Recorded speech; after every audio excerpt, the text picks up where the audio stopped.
So this morning we're going to make some triangular corner gussets. We are going to require 40 gussets for the 10 modules that we're building, 4 gussets in each corner. That's going to deplete my stash of gussets that I've got, so I want to replenish that stash, and so we're going to cut up a piece of 1x4 into triangular shapes. We cut the first piece.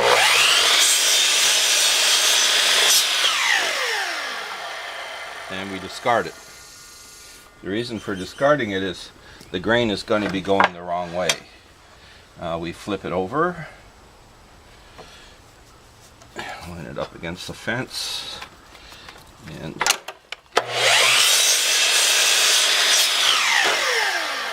here we have the corner gusset.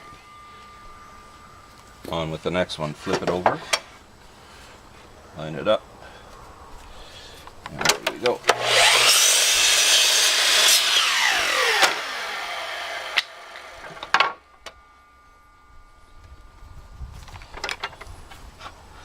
Make sure we're up against the fence.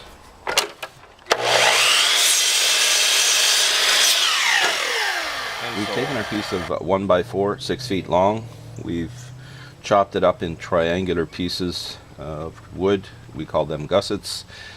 We've got 19 gussets in total, plus 2 pieces of scrap. We discard the scrap. One of the gussets has got a knot in the end that's going to interfere with the wood screw when we screw it into place, so we're going to discard that. So here we have 18 gussets, enough to build 4 more modules plus 2 left over. On with the next step. So here we have our 18 gussets.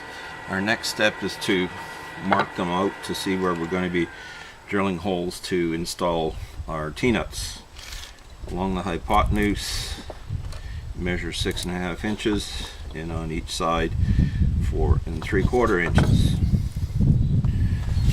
So what we're going to do is we're going to take T-square and we're going to mark the center line between the hypotenuse and the 90-degree angle. And I like to install the T-nuts at about 1.5 inches from the hypotenuse, so we mark that off. There's one. The next one, same thing.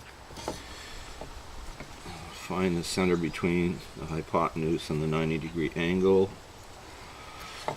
We've got our another T-square set up at 1.5 inches.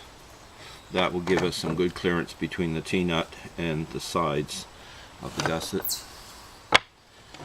Next one.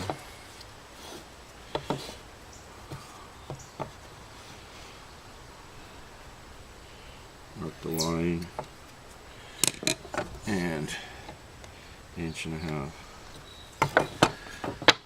and so on for the full 18 pieces that we've got.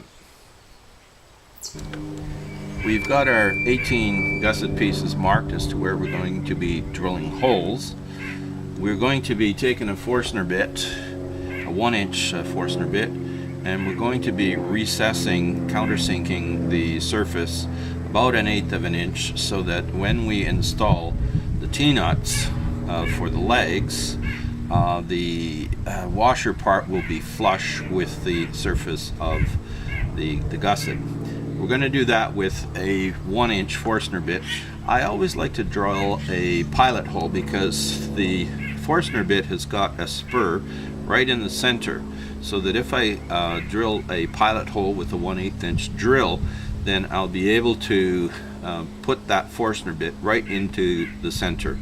So let's go on with the next step of drilling the pilot hole. I've located where I'm going to drill the holes, the pilot holes. I've put a 1/8 inch drill bit into the drill press, and we're now going to drill those pilot holes.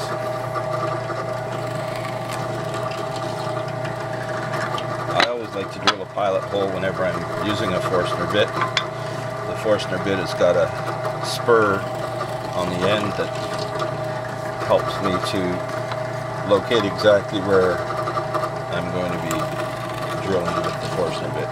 Keeps things centered. We've got our Forstner bit installed, 1-inch Forstner bit. We're now going to countersink, recess about 1/8 of an inch. As we drill each one, check and make sure that it's below the surface.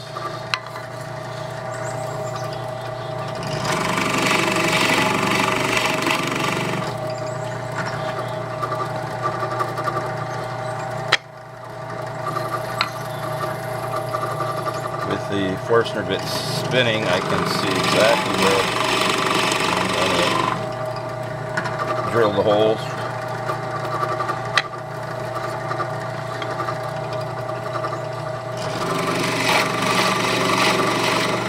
Doesn't make any difference whether we go too deep, as long as when we try out our T-nut that the washer part is below the surface of the wood. On with the rest. So we're down to the last pieces. Check to make sure that everything is nice and flush, that the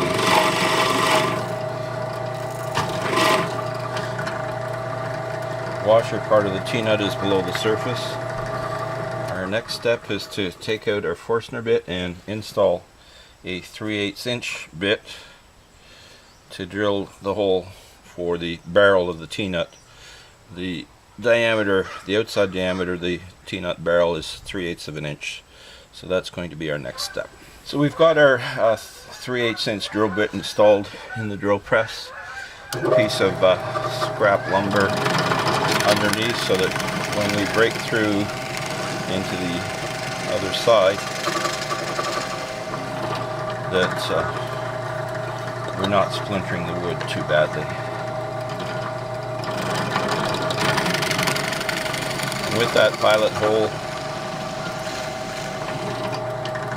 we can very easily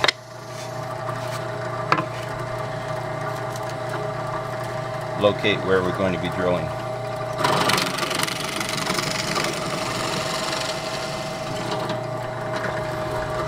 We're down to drilling the last of the 3/8 inch holes into our new stash of gussets. Always make sure that we've drilled all the way through. Our next step will be to install some T-nuts, but we're not going to do that right now because our stash of T-nuts is getting a little low. We'll do that after we've installed the T-nuts and T-nut sleeves for the alignment bolts.